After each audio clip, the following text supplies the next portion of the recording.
Former NCB manager sentenced to 7.5 years in prison.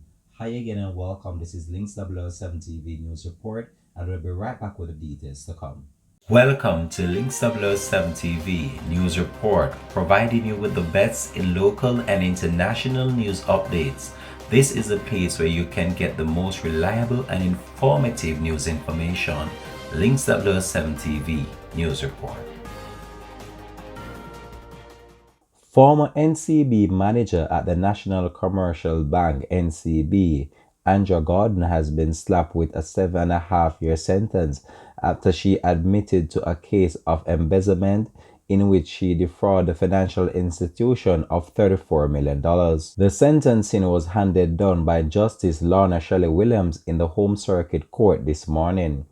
Justice Williams ruled that Gordon is to serve her sentence concurrently. The details of the sentence as set out by the court were set at 5 years and 4 months on 3 counts of larceny as a servant, 2 years and 11 months on 3 counts of access with intent to commit an offense, and 7 years and 6 months on 7 counts of engaging in a transaction involving criminal property. The 52-year-old mother of 3 was arrested last year following an investigation which later discovered that Ms. Gordon was making illegal transactions from the NCB internal system to her personal account, her family account, and other accounts belonging to customers. During the interview, Ms. Gordon admitted to investigators that she started stealing from the institution in 2017 to assist a cousin who had cancer and had run into financial complications.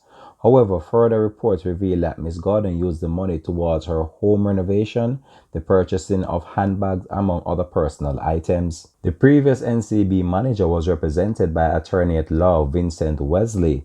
Following her sentencing, Ms. Gordon seemed to be embarrassed and regretful as she could be seen sitting in the prisoner's dock.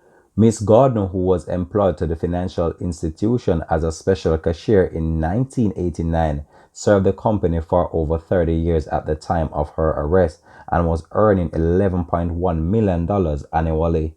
However, the Financial Investigation Division has filed a case management hearing relating to an application for a forfeiture and monetary penalty order scheduled for July 9, 2021.